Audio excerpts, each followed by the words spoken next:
Good morning, everybody. Hope you've had a great few days, the first few days back at school, and I hope you've had a lot of fun seeing your teachers and your friends again.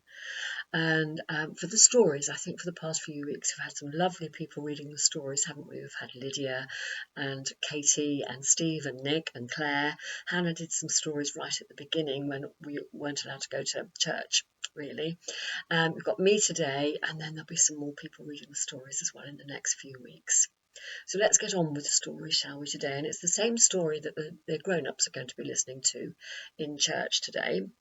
And it's about the time after Jesus died, so when he came alive again. So we're going to read that story.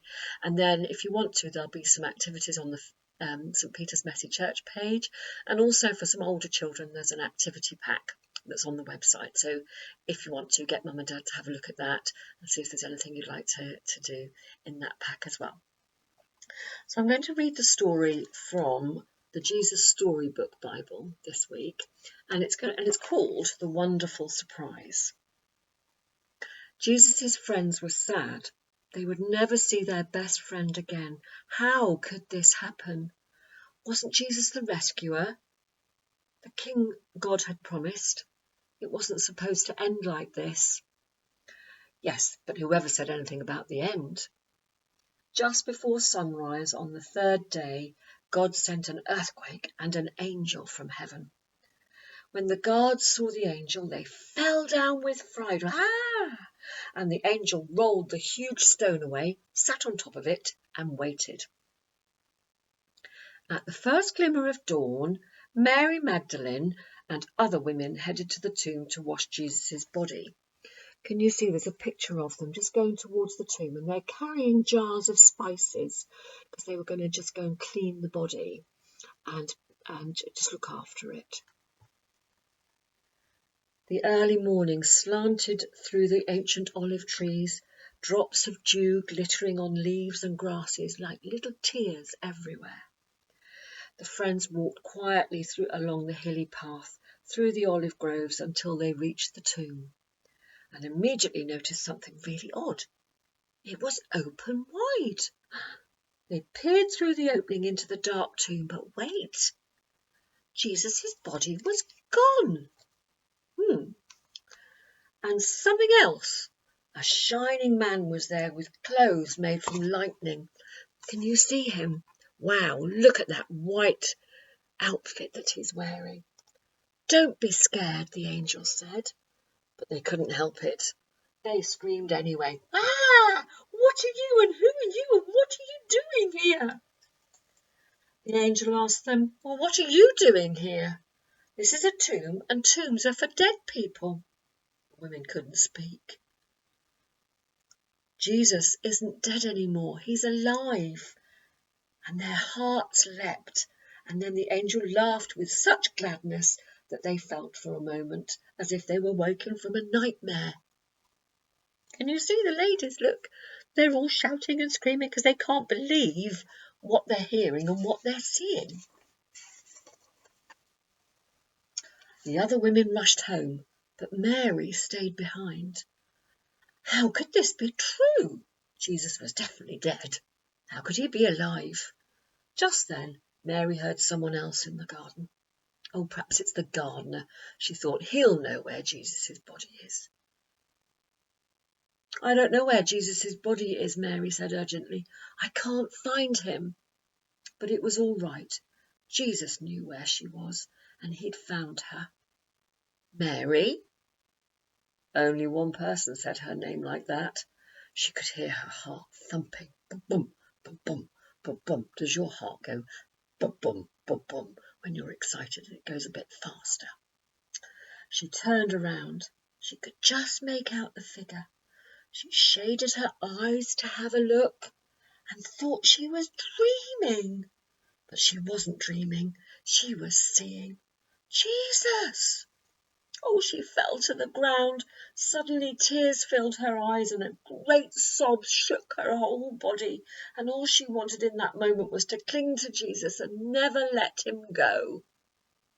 You'll be able to hold on to me later, Mary, said Jesus, and always be close to me. But now, just go and tell the others that I'm alive. Ah, so can you see? She ran away off to tell the others. And then that was who she'd just seen. So she'd just seen Jesus again and she couldn't believe it. So she went running off to tell the others. She'd never run so fast or so far in all her life. She felt she could have run forever. She didn't even feel like her feet touched the ground.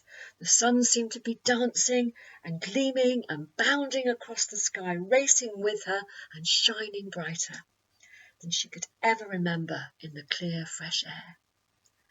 And it seemed to her that morning, as she ran, it almost as if the whole world had been made new, almost as if the whole world was singing for joy. The trees, the tiny sounds in the grass, the birds, her heart. Was God really making everything sad come untrue? Was he making even death come untrue? She couldn't wait to tell Jesus' friends. They won't believe it, she laughed. She was right, of course. Jesus' friends were afraid, so they were hiding in an upstairs room when the door bolt shut. But that didn't stop Jesus. He just walked straight through the wall. "It's a ghost!" Thomas screamed and hid under the table. Can you see him hiding under the table? But it wasn't a ghost. "I'm hungry," said Jesus. "What's for lunch?" Peter gave him a fish. Do you know another story about fish, don't you? They all hung back and watched him eat it. This can't be, they were telling themselves. It's impossible. It's not happening. But it was, right in front of them. "Oh, mwah, delicious," said Jesus, and he grinned. "Well, a ghost can't do that." He winked, and they all laughed. "I'm really here," Jesus said, and he really was. Peter's heart leapt with joy and he fell into Jesus' arms and gave him a great big hug. The others followed, and they felt their hearts would burst from the happiness. The friends ate together and chatted happily, and every now and again they'd just gaze at Jesus. And they'd have to touch him to make sure they weren't dreaming. Look at him wiping his mouth after that fish. Delicious. Jesus had a real body, but his body was better. It had come through death and couldn't get sick or be killed again. This body would live forever. Jesus had come back with a brand new body. Not only were sad things becoming untrue, the friends realized they were becoming new again. Was God going to make everything new? Jesus said, "I am the Saviour and the rescuer of the world." And they knew, because he couldn't stay dead, because Jesus had come alive, that somehow everything was going to be all right. So I hope you enjoyed that story.